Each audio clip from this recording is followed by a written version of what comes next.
And right now we're going to have a look at a little game called NCAA Football 12. I've got Ben Haumiller here from EA who's here to tell us all about it.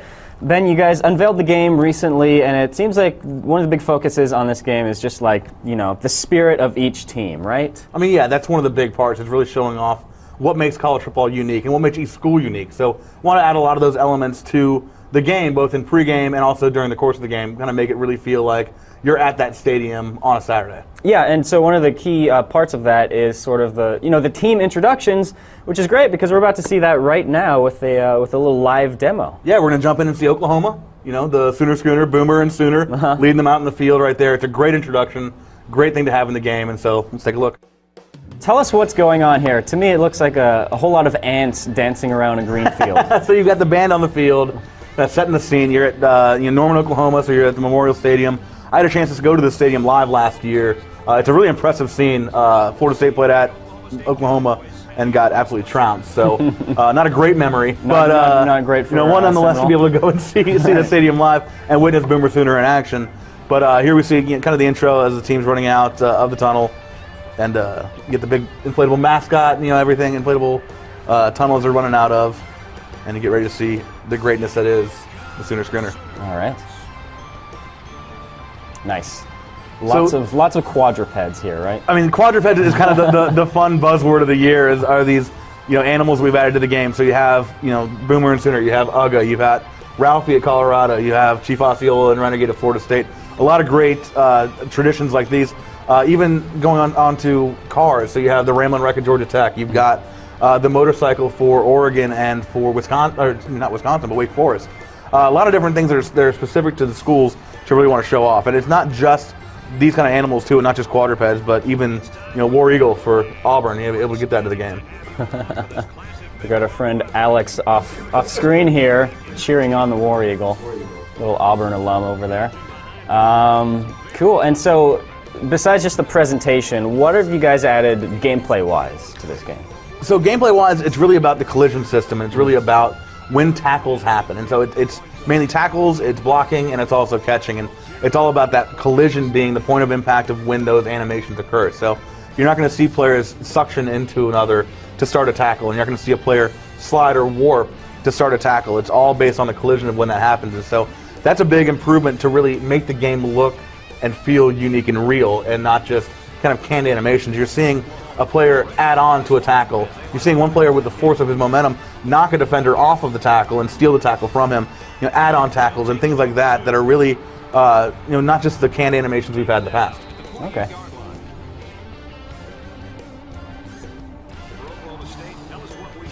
So we've got Alex on offense here to see what he can show as far as his skills on the sticks. The pressure's on.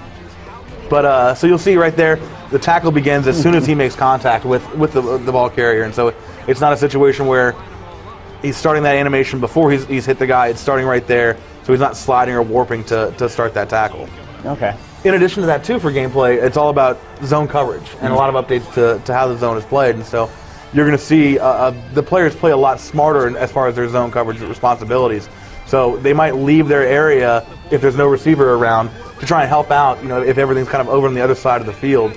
And you'll see players really respond and play more correctly as far as their positioning. That's a big part with zone, is being in the right position to be able to make a play.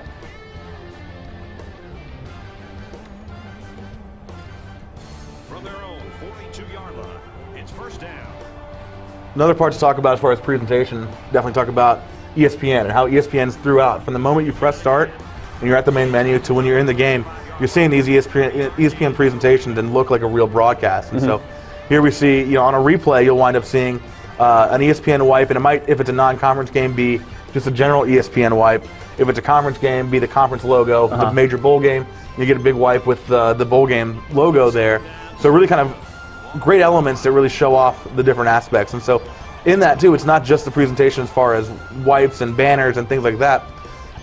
You've got, at quarter breaks, you've got a kind of a breakdown of what's happened in the last quarter, and so you get this chance to see kind of this sweeping motion, and then it stops on this jumbotron showing different highlights from the quarter. Another thing called Game Track we've added that really kind of tells the stories of the game, and so that can be as intricate as a dual threat freshman quarterback playing well in the rain to as simplistic as the defense is getting a lot of sacks today, you know? Okay. So there's a lot of different stories that can be told, and that's backed up both with commentary and highlights from the game. So with the sort of tweaks that you guys have made to the gameplay, is there any sort of advice or any suggestions that you could give to somebody who played last year's game and knowing how to best adjust to the changes that you've made this year? Like maybe certain plays or tendencies that worked really well last year that aren't going to cut it this year? So if you were a guy last year that loved to go over the middle on a post route, say with a slot receiver or a tight end, just know there's going to be a defender on the inside this time to take that away. Okay. So that's a big key. Is a lot of guys just like to abuse that almost. Same thing with throwing to the flats. The defenders are a lot smarter at covering the flats when you throw it out there. So if Alex were to throw to LB right here, if they're in zone, they're going to have a guy that can come over and really try and take that away. And so it's some great additions as far as that goes. They're really going to make you feel like you need to change how your offense operates. That was a bold pass by Alex right there, thrown into double coverage. He's never been scared.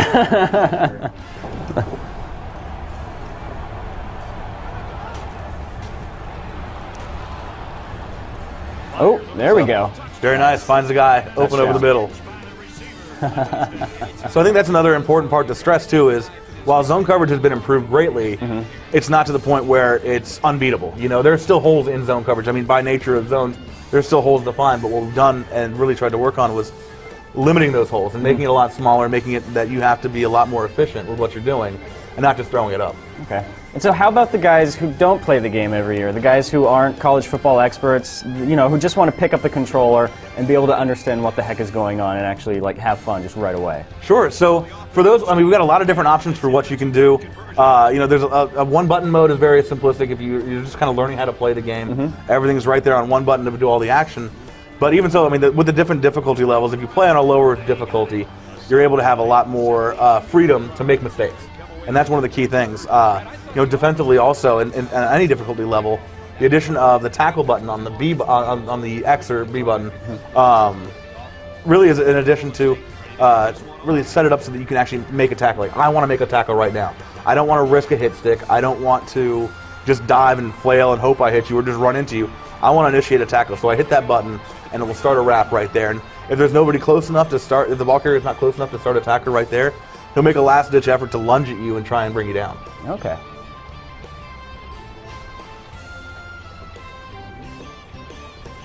I'm pretty sure Alex is just running up the score at this point.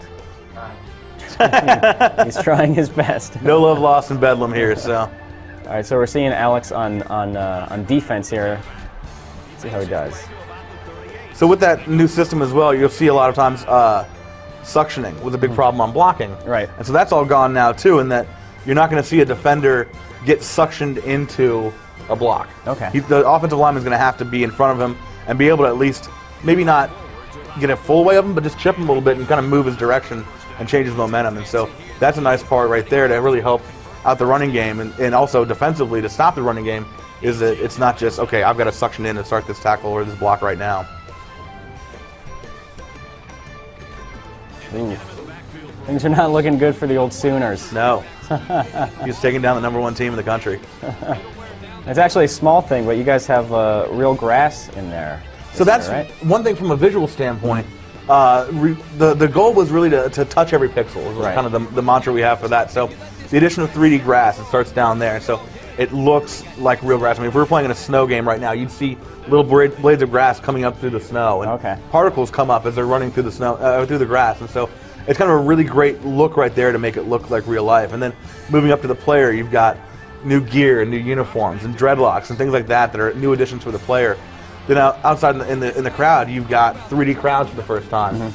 It's not just kind of 2D cards. These are 3D animated players that look realistic and add a lot to the element there. So that when you look at a screenshot, you can almost be fooled into thinking you're looking at a real game, just how realistic it can look. And the big part with that too is also the addition of lighting with HDR lighting. And so that's kind of dynamic camera exposure based on where you're at. And so if we were in a situation right here where if it were a noon game and you got a shadow cast across half the field, in years past it would have been just murky and dark and you wouldn't be able to get much detail. But now the camera lenses are constantly exposing based on the situation, so that you can get that level of detail no matter if you're on the bright side of the field or the dark side of the field or in a shadow. And so that's a great way to make the game look great no matter what time of day or where you're at. All right, Ben, thanks a lot for coming by. One last question for you. As always, when is NCAA 12 going to be out in stores, and what are the platforms it'll be out for? It'll be on shelves July 12th on Xbox 360 and PlayStation 3. All right, thanks a lot. Thank you. There you guys have it. NCAA Football 12, now on with the rest of the show. I don't have a college football team. Hey, and we're back. Chris was just telling me about his college football team. It was awesome. The Wesleyan Cardinals D3 played on the field that turned into a baseball field in the summertime. Nice. I hope you folks enjoyed that demo for NCAA Football 12. Homer's been getting in the spirit by sitting off to the side of the set with his feet up drinking a beer. I mean, this is work, folks. Solid professional work. The Homer. good news is that Sean and I are still here. Yeah, and we are that's right. still on message talking about what's coming up next. Sean?